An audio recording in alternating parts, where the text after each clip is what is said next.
Do you want love? Do you want an amazing relationship? Well, listen, stop looking for him. Stop looking for him and start doing these 5 things immediately. My name is Stephan, aka Stephan Speaks, back with another dating and relationship advice video for women. And we're gonna be talking about 5 things you need to be doing right now rather than looking for that man you can be with, all right? Or even waiting, hoping for that man to come.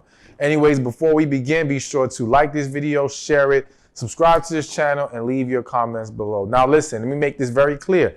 Nothing wrong with you wanting a relationship. Nothing wrong with you wanting that great man in your life.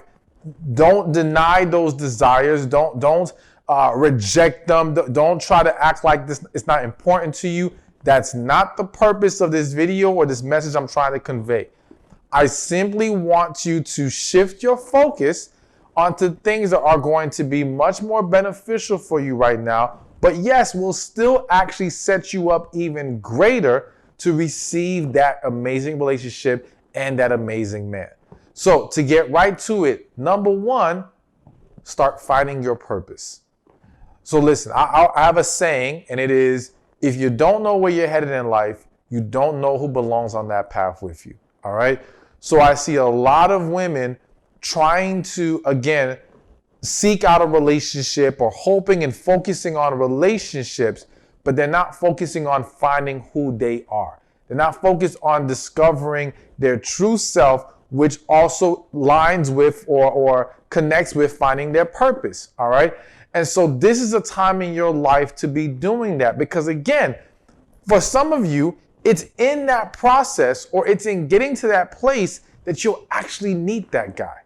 But that's not the real focus here. The focus is in you finding your purpose, you can find your peace and happiness, which we're going to talk about more later in this video, but you can find what fulfills you.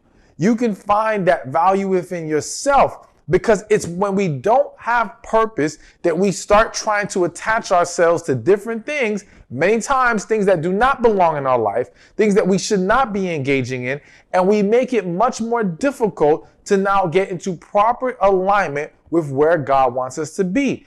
And I want you to understand something. Do not get attached to things that God never told you to engage in.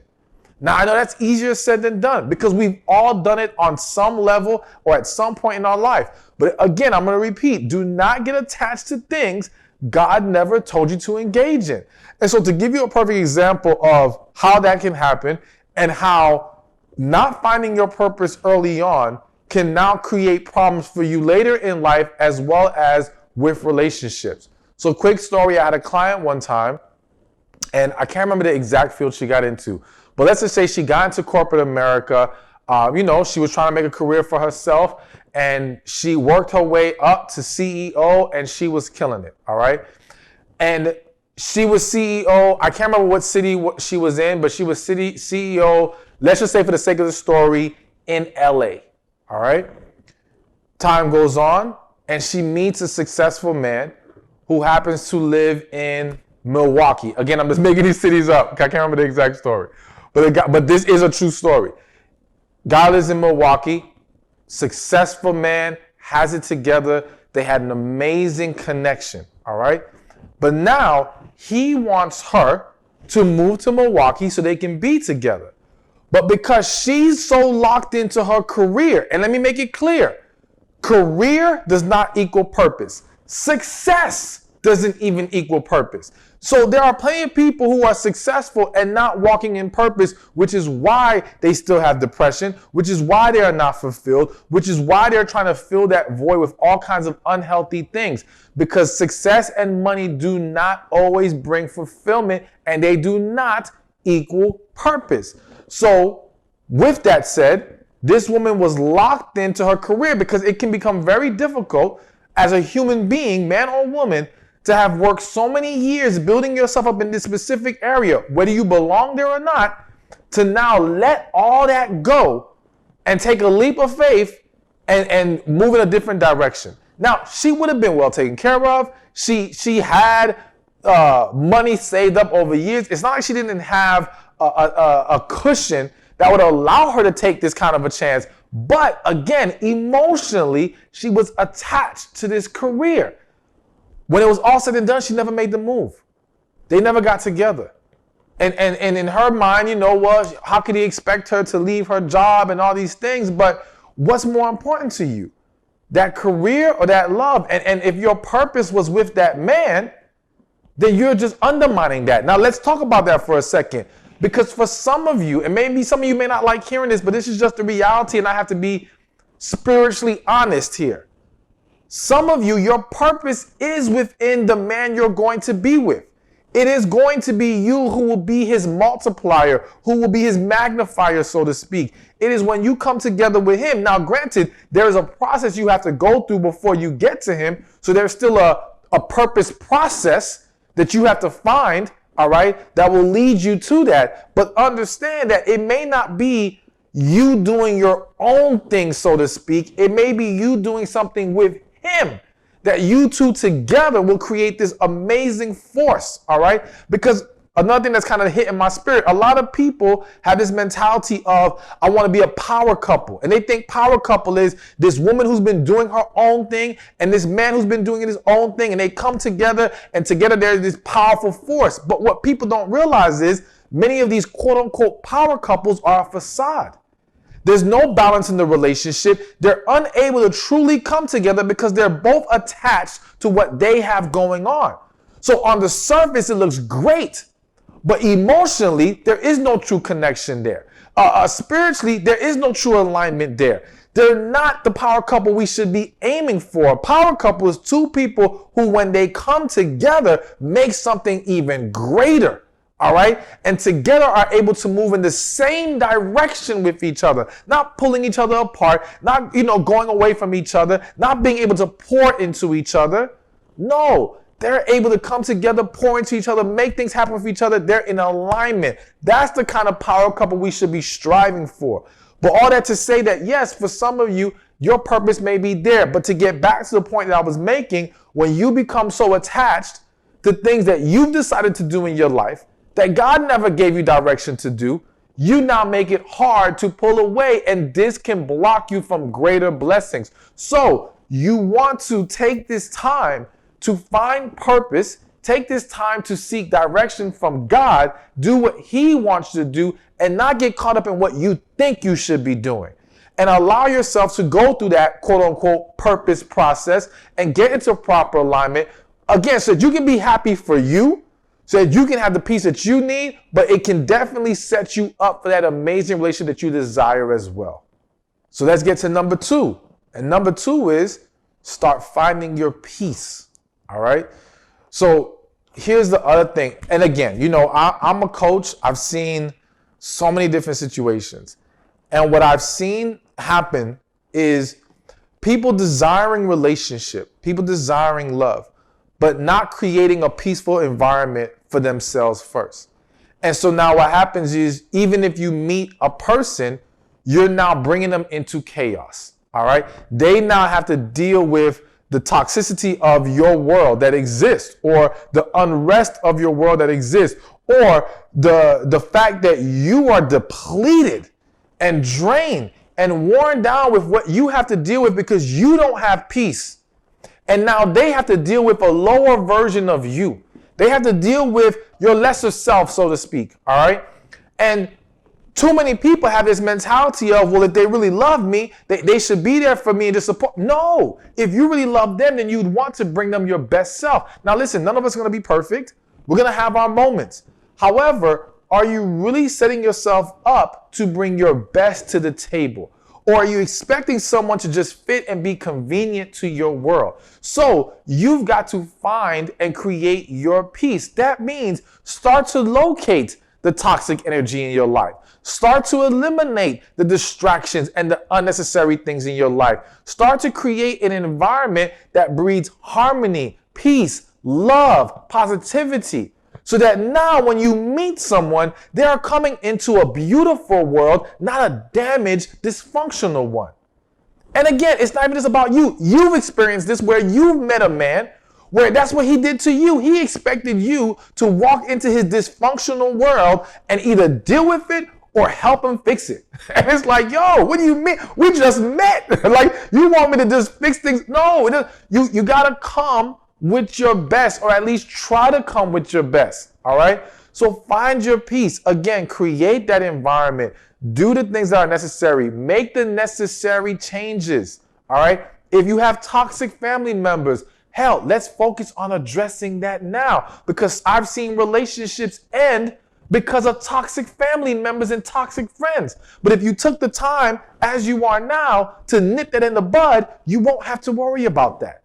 So we got to take a preemptive strike on the things that can wreak havoc in relationships. And a lot of times we don't pay attention to the details that cause those problems. So again, evaluate your situation, evaluate your environment, and start to create peace, love, joy. And that will, one, be healthy for you, all right? You will benefit greatly from that. And then, yes, it will not only allow you to attract a healthy relationship, it will not only allow you to now cultivate a healthy relationship, but will allow you to sustain a healthy, amazing, loving relationship. So make the necessary changes and take those steps. Number 3, and before we get to number 3, let me just, as always, get the book, Love After Heartbreak. This book, and I'll talk a little bit more about this later in the video, it gives you the steps to healing. It's actually for men and women, but this video specifically is for women, so that's what I'm talking to right now. But get your copy. It's helping so many people. It's like having coaching sessions without having to pay for coaching sessions. Just having the book that's going to walk you through step by step how to flush that negative energy out, how to heal from the past, not just from past relationships and love, childhood, parents, you name it. Love After Heartbreak is going to assist you in that way. So click the link in the description or in the comment section, or you can go to loveafterheartbreak.com. All right. So now number 3 is find your happiness. All right. So we're finding ourselves and our purpose. We're finding our peace, but now we have to find our happiness, because the problem is if you don't find your happiness first, it is very normal to now put the expectations of your happiness on this person. And we put that burden on them. And that isn't fair to them, as it wouldn't be fair to you. Now, yes, in a relationship, we're supposed to be mindful of making each other happy. Yes, we play a role in contributing to each other's happiness, but they cannot be the sole contributor. They cannot be what you depend on only to have happiness. So you've got to now take that time to do that. Because again, if you think I'm going to wait, or you're going to wait to find someone, and then when you find them, you can make all these fixes, that's the wrong way to go. You're more than likely going to undermine yourself and or be drawn to or be willing to entertain the wrong person, because you haven't created the peace and the health within you to see things correctly and to be in the right state of mind, emotionally, mentally, and spiritually, to embrace the right person. All right. So you've got to do this work now. You cannot wait till later. But finding your happiness, of course, is connected to finding your peace and your purpose, but also do some things you love. And if you don't know what you love, let's start writing it down. Like, here's a homework assignment. I want you to write down at least 3 to 5 things that make you happy. All right. Whatever they are. And if you have a list longer than that, make the list longer. But just try to find at least 3 to 5 things. And then once you recognize those things, now create not necessarily a schedule, but create a routine that allows you to implement these things. All right. So let's just say nature, being in nature makes you happy. All right. Well, then maybe we start to create a routine where at least once a week, if not daily, you go outside and walk. You go to a park and just walk. And you make it your day to immerse yourself into nature. If reading a nice book makes you happy and you haven't read one in a long time, all right, let's start making time for that. Whatever it is, identify those things and start creating a plan to implement them. Because what I have found is so many people get so caught up in life that they get distracted, they lose track, and they forget pouring into themselves. And they forget doing the things that put a smile on their face. There are things they enjoy, but they're worried about work, life, kids, whatever, and they're not thinking about them. You're not thinking about you, all right? And what you are going to enjoy. And you need that. You need that balance in your life. So find your happiness, create that, be able to sustain it on your own. And now, again, what's going to happen is you're going to be able to bring forth a much better energy that will attract a better partner and allow you to have a better relationship as well. But even before we get to them, you will be better. You will enjoy your life more. You will benefit greatly from this. Number 4 is start finding your health. All right. So listen, all these things that we're discussing, it can be very hard to live a positive, loving, happy life when we're a wreck from within. All right. And so when I say the word health, I mean health emotionally, physically, and spiritually. All right. So we've got to start to recognize what are the things that are throwing off, hindering, or wreaking havoc on our health from all 3 of those aspects. So from a physical aspect, yes, looking at how you eat. What adjustments can you make? I'm going to throw one thing out there. There's a lot of things to consider, but the one thing I'm going to throw out there right now is looking into eating for your blood type. Now, listen, I'm not a doctor, okay? I only mention it because it was brought to me. I've tried it. It has worked for me. And to a quick summation of it, but you got to do some research, is that essentially based on our blood type, there are certain foods that agree with us and don't agree with us or agree with our body, and they can cause problems. I know for me, something like tomatoes, which you would think, oh, it's tomatoes, it's healthy, right? Not a problem. If I eat too much damn tomatoes, I'm going to mess myself up. Like I'll break out in rashes. I'll have all kinds of problems. It does not agree with my body, all right? When we don't realize how much we're putting into our system that now affects our mood, affects our sleep, affects our focus and clarity, then all of those things start to contribute to you being cranky, negative, and it just snowballs from there. So really examining how you're eating, how you're taking care of yourself physically, sleep, water, all these things, you want to do a better job in those areas.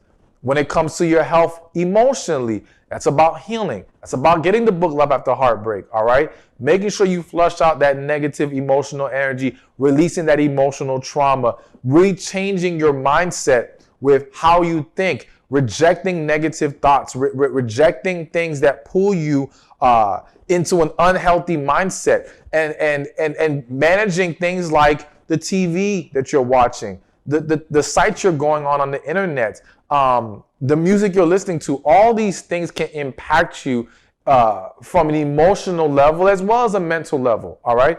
And so you want to really look into and evaluate those things and start removing them and increasing your health in that area. And then spiritually, which all those things, the food, the music, all of that also impacts you spiritually.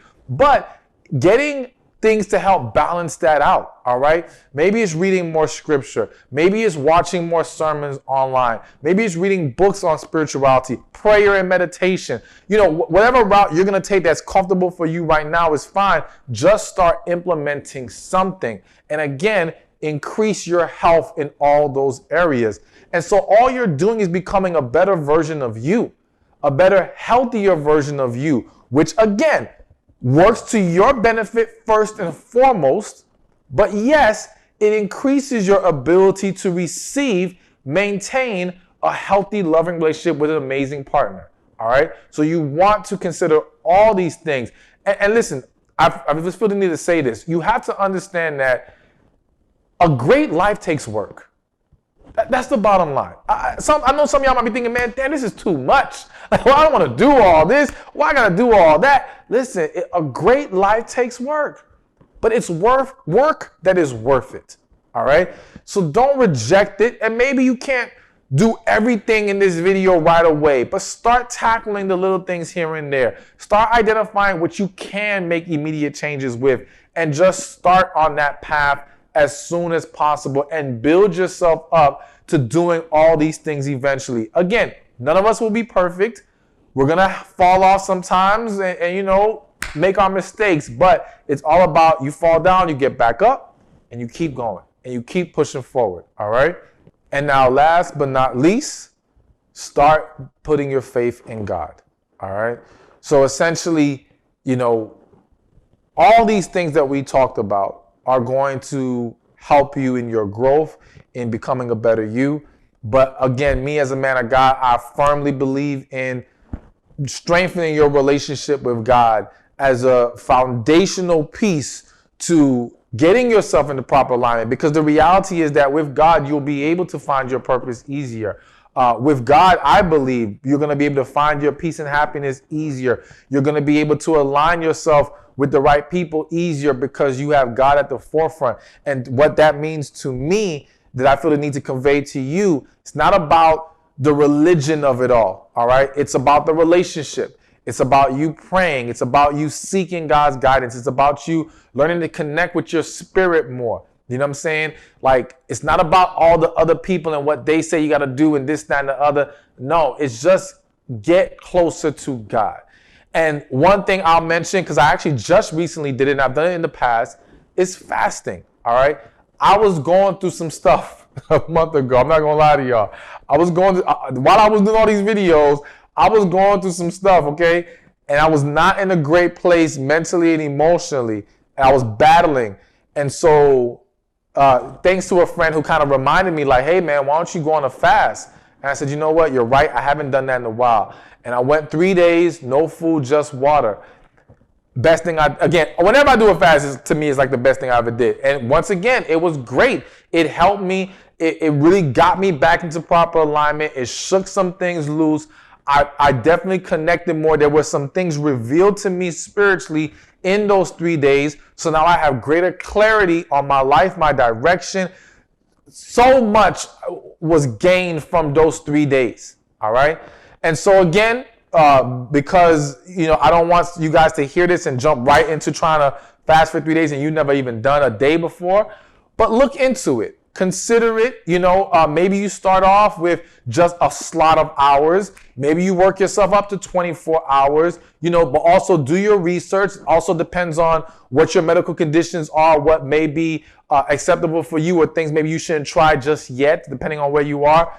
Always consult with your doctors or whatever. But it is, in my experience, an extremely powerful tool to connect with God, to grow stronger faith in God, to get in proper alignment with your spirit even more. And I think it's a huge benefit to what you need to start doing right now, rather than looking for him, looking for that guy. He will come when you find you.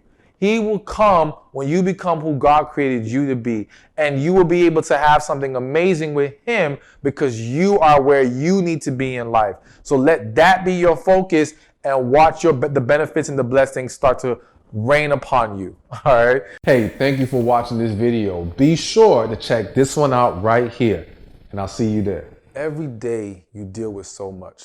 So many different things are being thrown at you, wearing you down mentally, spiritually, and physically. And the reality is that you need to learn how to protect your peace.